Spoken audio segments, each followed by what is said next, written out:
안녕하세요. 어제도 그제도 파스 강동원입니다. 저는 지금 2022년형 제네시스 GV60 전기차를 타고 있습니다.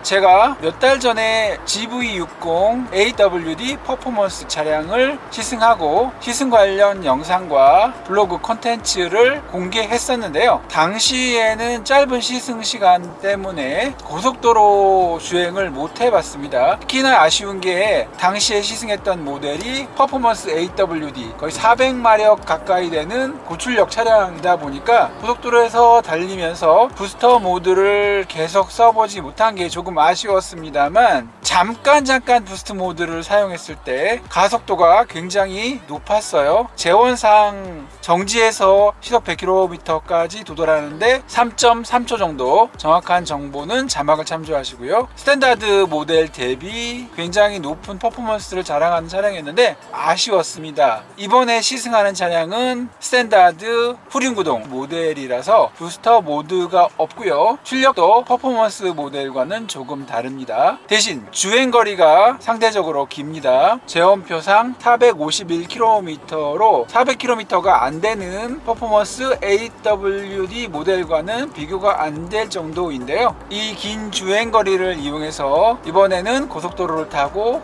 장거리 여행을 해볼 생각입니다. 여기서 잠깐 제네시스 GV60 후륜구동 모델의 재원을 살펴보면 전기 모터가 후륜 쪽에 달려 있고요. 전륜에는 별도의 퍼포먼스 모터가 달려 있지 않습니다. 이 하나의 모터를 통해서 최고 출력은 168kW, 최대 토크는 350Nm을 발휘합니다. 환산 마력과 토크는 자막을 참조하시고요. 이 정도만 돼도 충분한 퍼포먼스를 발휘하기 때문에 달리는 재미가 있어요. 앞서 예고한 대로 오늘 저는 제네시스 GV60 후륜구동 모델을 타고 서울 노원구의 집에서 춘천을 향하고 있습니다. 편도거리가 98km, 대략 100km 정도 되고요. 왕복 200km 정도로 볼 수 있는데요. 자, 앞으로 이 차를 일반도로 고속도로 주행을 하면서 연비 변화 그리고 실제 연비를 확인해 보도록 하겠습니다. 주행한 거리는 15.4km, 시간은 38분이고요. 현재 배터리 잔량은 전체의 88%, 전비는 kWh당 5.5km로 공인 도심주행 연비인 4.8km보다는 좀 더 높게 나왔습니다. 현재 이 차량의 설정을 살펴보면 공조는 오토 1단계, 실내 온도는 20도로 조금 낮게 맞춰져 있고요. 운전석에만 공조를 돌리고 있습니다. 회생제동 장치는 3단계로 설정을 해놨어요. 일반적으로 우리나라의 전기자동차 주행거리 측정은 기본 설정, 즉 회생제동이 가장 낮은 단계에서 측정을 하기 때문에 레벨 3로 맞춰놓으면 공인연비보다는 많이 나올 거예요. 그걸 확인해 보려고 합니다. 서울 양양고속도로 덕소 3회 IC로 진입을 했고요. 현재 이 차량에 남아있는 배터리 잔량은 87%, 총 주행거리는 21.8km, 시간은 51분. 현재 이 차의 전비는 kWh당 5.5km입니다. 속도를 천천히 올려서 시속 100km로 정속 주행하겠습니다. 현재 목적지까지 남은 거리는 76.9km고요. 배터리 잔량 86%로 주행 가능한 거리는 최대 373km니까 오늘 별도의 충전 없이 왕복 가능할 것 같습니다. 본격적으로 고속도로 주행을 시작하면서 어댑티브 크루즈 컨트롤과 HDA2 기능을 활성화시켰습니다. HDA2 기능에는요, 차로 이동 보조 기능도 포함되어 있습니다. 이건 운전자가 방향지시 등을 켜면 차량이 후측방 상황 그리고 도로 상황을 자동으로 감지한 다음에 안전한 상태에서 차로를 자동으로 이동시켜 주는 기능입니다. 현재는 최대 2개까지 가능합니다. 물론 이 기능은 기본은 아니고요. 참고로 이 차량은 제네시스 GV60 스탠다드 2륜구동 풀 옵션 차량입니다. 어댑티브 크루즈 컨트롤의 속도 제한 기능을 이용해서 시속 100km까지 높여 봤습니다. 현재 80에서 90 정도로 서행을 하고 있고요. 남아있는 배터리 잔량은 83%. 현재까지의 평균 전비는 kWh당 5.8km 수준입니다. 공인 고속도로 연비보다는 높게 나오고 있어요. 자, 그러면 주행 모드를 에코로 바꾸고 회생 제동도 3단계로 올리겠습니다. 참고로 HDA 기능이 켜져 있을 때는 회생 제동 단계를 조정할 수 없습니다. HDA2 기능 중에 자동 차로 이동 보조 기능을 시연해 드리도록 하겠습니다. 먼저 이동할 방향으로 방향 지시 등을 켜고요. 손 떼고 있습니다. 자동으로 차선을 옮겼고요. 다시 한번. 이 차가 있어서 안 됐고요. 실선에서는 당연히 안 됩니다. 점선 부분에서 다시 한번 시도해 볼게요. 안전을 확인한 후에 자동으로 차선 이동이 원활하게 이루어집니다. 차량을 충전할 필요는 없는데요. 잠시 가평 휴게소로 진입하겠습니다. 휴게소를 2km 정도 남긴 시점, 현재 총 주행 거리는 54.9km, 시간은 1시간 20분, 구간 평균 전비는 kWh당 5.8km로 꽤 잘 나왔습니다. 차량에 남아있는 배터리 잔량은 전체의 79%, 이동 가능한 거리는 329km입니다.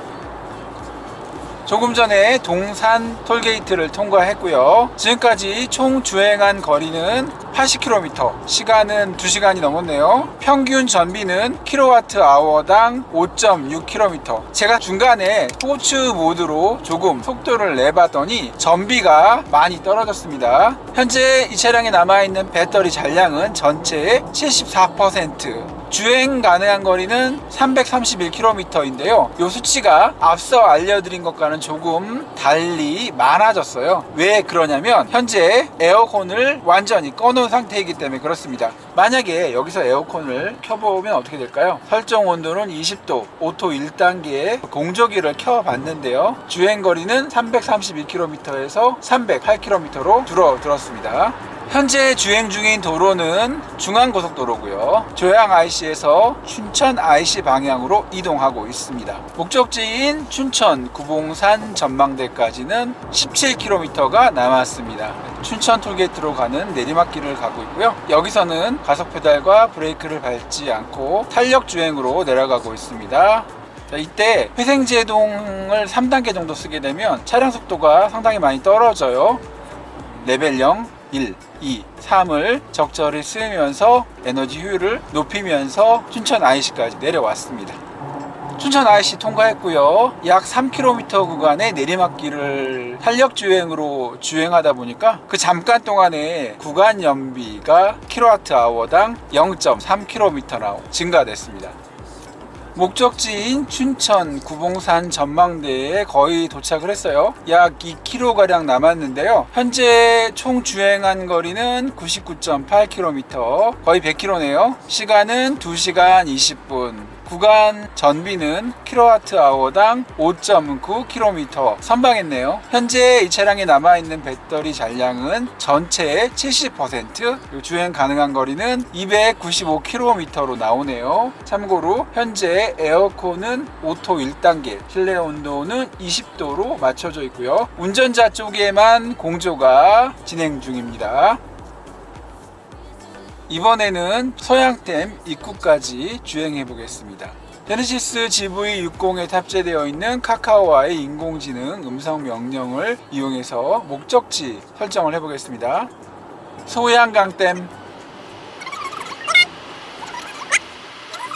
소양강댐을 다소 역동적으로 올라갔다 내려왔는데요. 현재 주행 데이터를 살펴보면 총 주행 거리는 120km, 주행 시간은 3시간, 전비는 kWh당 5.9km고요. 이 차량에 남아있는 배터리는 전체의 66%, 주행 가능한 거리는 에어컨 오토 1단계로 켜놓은 상태에서 295km 가량 됩니다. 자, 이제는 춘천 서면으로 이동해 보겠습니다. 춘천 애니메이션 박물관에 도착했습니다. 현재 시점에서 오늘 주행한 총 거리는 132.7km, 시간은 3시간 30분, 평균 전비는 kWh당 6.1km. 남아있는 배터리 잔량은 전체의 64%. 에어컨을 끄고 주행할 수 있는 거리는 최대 287km입니다. 여기서 잠시 휴식을 취한 다음에 집으로 돌아가겠습니다. 돌아가는 길에는 고속도로가 아닌 경부고속도로를 이용할 예정입니다. 현재 회생 제동 단계는 3단계에서 한 단계 더 올려서 맥스가 됐어요. 이 맥스로 놓게 되면 아이패들이 작동됩니다. 이건 뭐냐면 1, 2, 3 단계 회생 제동까지는 가속 페달을 밟지 않아 차량이 서행을 하게 되더라도 완벽하게 정지가 되지 않습니다. 하지만 맥스, 즉 I 페달 모드가 활성화되면 브레이크 페달을 밟지 않아도 차량이 결국에는 정지하게 돼요. 완전히 브레이크가 걸린 상태가 됩니다. 원 페달 드라이빙이 되는 겁니다. 가속 페달을 밟고 떼는 동작을 적절하게 하게 되면 브레이크를 밟지 않아도 차량의 운행이 가능한 상태가 되는 거죠. 아울러 회생 제동 단계가 최고 단계이기 때문에 에너지 효율도 훨씬 높아집니다. 현재 경기도 마석을 지나고 있는데요. 주행 데이터를 살펴보면 총 주행 거리는 190.8km, 시간은 4시간 30분, 전비는 kWh당 6.2km. 꽤 잘 나오네요. 현재 회생 제동 단계를 3단계 이상으로 유지하고 있기 때문에 중간중간에 급가속을 잠깐씩 하고 있지만 전비가 꽤 괜찮게 나와요. 이 차의 남은 배터리 용량은 전체의 50%. 에어컨 꺼져 있는 상태고요. 이 상태로 주행 가능한 거리는 최대 221km입니다. 목적지까지는 21.3km가 남았습니다. 지금 도로는 약간의 내리막인데요. 이 경우에는 1단계 정도로 푼 다음에 가속 페달에서 발을 뗀 상태, 즉 관성 타력 주행을 하게 되면 조금 더 효율적으로 차량의 에너지를 사용할 수 있습니다. 회생 제동 브레이크는 무조건 높다고 효율이 높은 건 아니에요. 차량이 주행하고 있는 도로의 상황 그리고 속도 이런 것들을 고려해서 적절하게 바꿔가면서 사용하시는 게 좋아요. 이 터널을 지나고 나면 꽤 긴 내리막길인데요. 여기서 타력 주행을 하려고 하는데 조금 전에 말씀드린 것처럼 회생 제동 단계를 쳐주는 게 더 유리합니다. 왜냐하면 회생 제동 단계를 3단계 또는 맥스까지 높여놓으면 차량이 결국 정지하거나 낮은 속도로 내려가기 때문에 차량이 앞으로 나가지 못해요. 이 경우에는 차라리 레벨 1 정도로 해서 쭉 굴러가면서 충전도 동시에 하는 게 조금 더 효율적일 수도 있고요. 때로는 회생 제동을 아예 사용하지 않는 것도 좋은 방법 중에 하나입니다. 별내 신도시에 진입했습니다. 목적지까지는 7.7km 남았고요. 현재 주행 데이터를 살펴보면 총 주행거리 206km, 전비 kWh당 6.3km. 계속 높아지고 있죠. 총 주행시간은 4시간 40분 가량 되고요. 배터리 잔량은 전체의 48%. 에어컨 계속 끄고 주행 중이고요. 현재 상태에서 주행 가능한 최대 거리는 214km입니다. 조금 전에 별내 신도시를 통해서 서울 태릉에 진입했습니다. 총 이동거리는 208.8km, 전비는 kWh당 6.4km, 총 주행시간은 4시간 50분 가량 되고 차량의 배터리는 전체 용량의 48%, 에어컨은 꺼져 있고요. 아이패들 모드로 주행 중입니다. 주행 가능한 최대 거리는 212km 정도 됩니다. 이 차량의 제원상 최대 주행 거리는 450km 정도 되는데요. 보통 실제 인증 주행 거리보다는 덜 달리거나 더 많이 달리거나 이렇게 나타납니다. 계산상 실제 주행 가능한 거리는 자막을 참조하십시오. 이거 계산을 해봐야 되거든요. 제네시스 GV60 스탠다드 후륜구동 차량의 실전비를 확인해 보기 위해서 서울 노원에서 춘천을 왕복한 이번 영상 여기서 마치겠습니다. 지금까지 어제도 그제도 파스 강동훈이었고요. 영상 내용 도움이 되셨을 거라고 믿고요. 공감과 구독 부탁드립니다. 영상 시청 감사합니다.